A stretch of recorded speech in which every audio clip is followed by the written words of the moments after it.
Hi everyone, welcome to the third installment of Fireside Chats. We're glad to have you in our living room with us. I'm Rick. I'm Heather. We're so happy to be with you here again this week in our home. We hope it's been a good week for you guys. Yeah. Hey, I want to share with everyone something that we received this week. I thought this is cute. This is the cutest thing. We got this in our mailbox today, or just a couple days ago. And it's a little letter from one of our neighbors named Zoe. How cute is that? And this is what it says. Hi neighbor, my name is Zoe. I love horses and chickens. I have pet chickens and dogs. And then she drew a cute little picture of her Chihuahua, Tilly. Yeah. So Zoe, if you're watching this week, we are so thankful for your card. It made our day super happy. Yeah. And I was encouraged by this. I love getting these surprise notes and acts of kindness. I know many of you are engaged in that as well. I want to ask you to do something. If you're sending out notes to folks, if you're if you're going to see someone and you're just talking to them through the window because you're trying to do the social distancing well, or if you're dropping off acts of kindness and generosity through gifts on people's doorsteps or any other thing. I know some of you are making masks at home for medical personnel.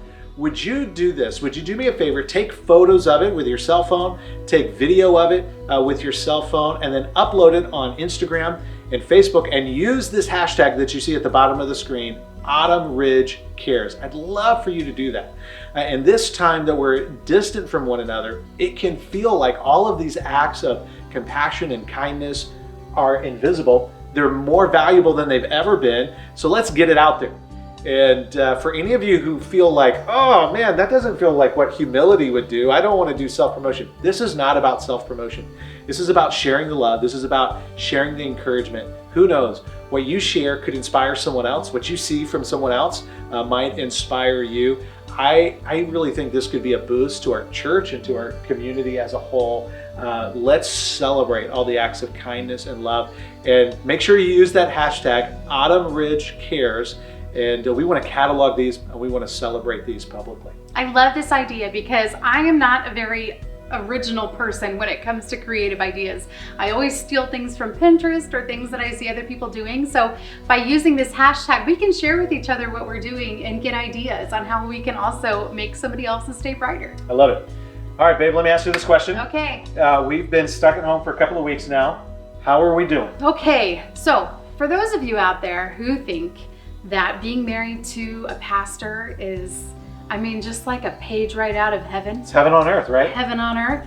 Let me tell you that you are mistaken.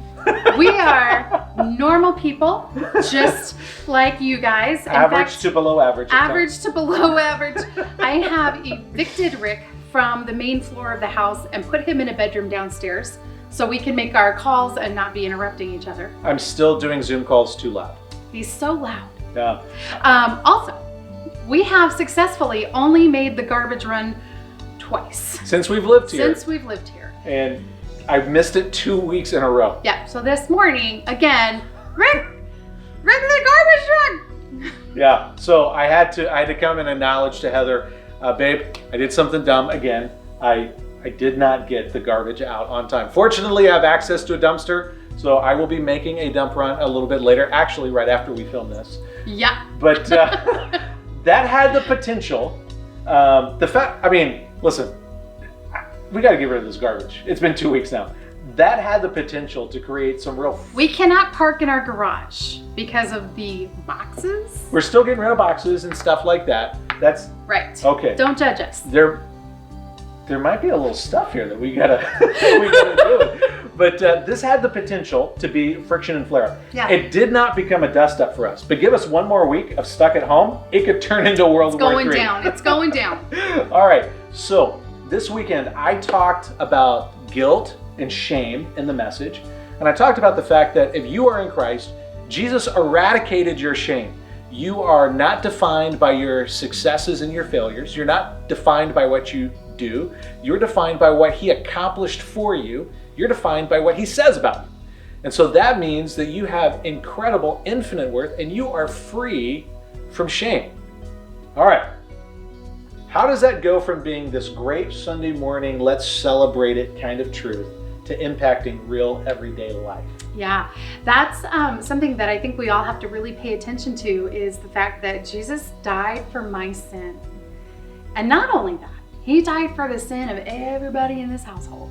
So you you might be better at me than I am at remembering to take out the garbage. But we don't want to get into a game of who's better and who's worse. We all lose. Right. We all lose. Right. It's coming from the point of view of we're on the same team. And I'm not out to make him feel terrible. I'm frustrated, but sure. Okay. So my question to you was, well, what are we going to do to remember next week? And you actually phrased it in a great way this morning. And my response was, well, I'm going to go put a reminder in my Google Calendar. And I immediately went to my laptop and I set a reminder for Monday nights at 6 p.m. to take out the garbage.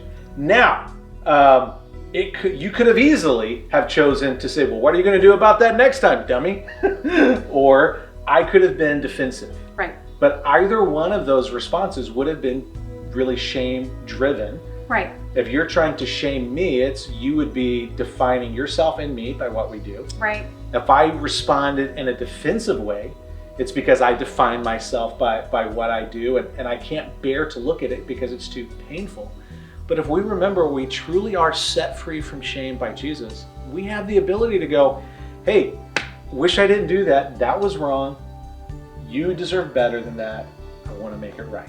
Right. And that goes from this was wrong, instead of you're wrong. Yeah. To this is wrong. Take out the garbage. Yeah. And so when we engage each other, when we remember that we're set free from shame by Jesus, we're not using shame to get what we want out of each other. Right. And so that means, here's just one practical example. We talk about behavior. We talk about things that happen. We don't talk about people's worth. Right. Yeah. Right. So how does that play out in our parenting with the kids? Well, I would love to say that I'm batting 1,000 on this. But we're not. We're not. It's either a college fund or a therapy fund. We're gonna let the kids figure out determine which one that is.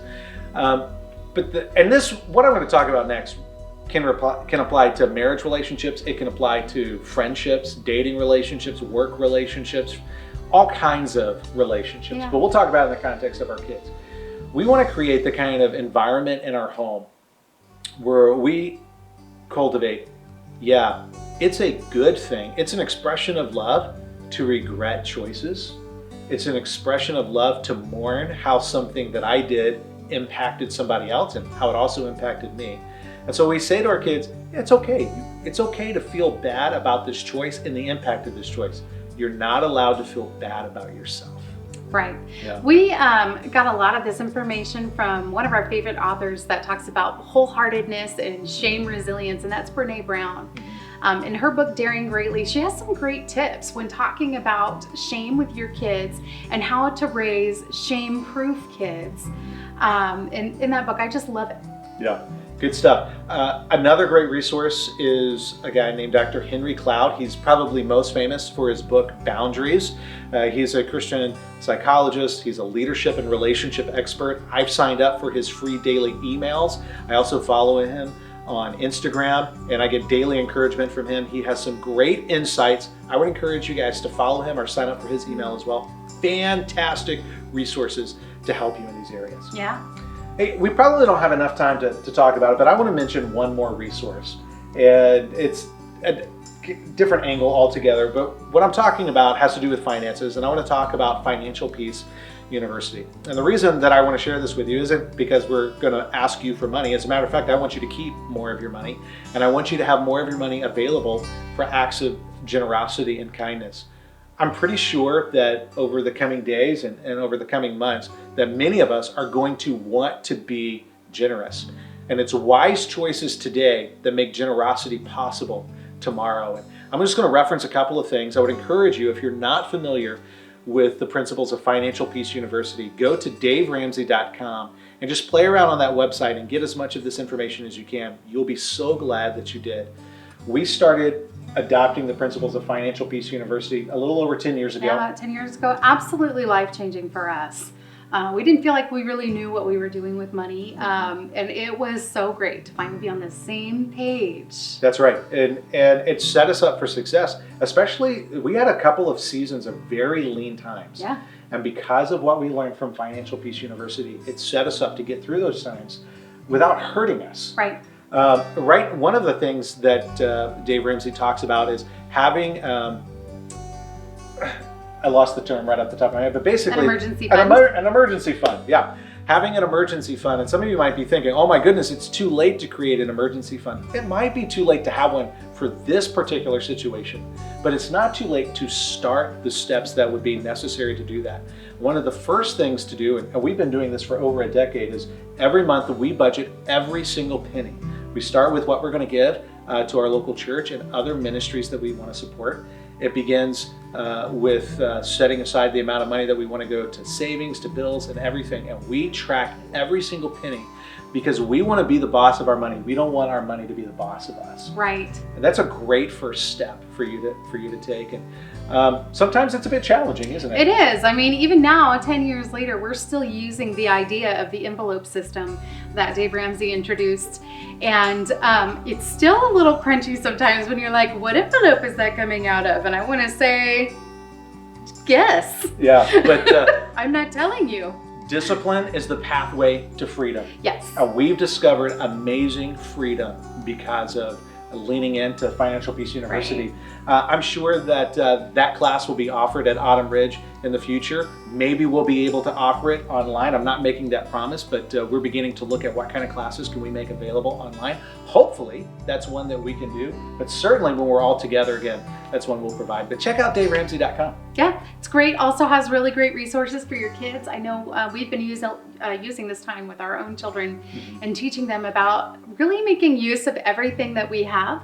And as we're cutting back and trying to be as lean as possible for our own family, it's been valuable for them to really just see how we are trying to be very careful, how we're reusing food to, make a new recipe. Yeah. Or how we're just really, really careful about what we spend. Absolutely. There are some real advantages inside of adversity and the lessons that we get to pass on to our kids, and the discipline that we get to develop ourselves is going to benefit us for years to come. Guys, thanks again for joining us. We're so glad that you were with us in our living room, and we look forward to seeing you again next week. Bye.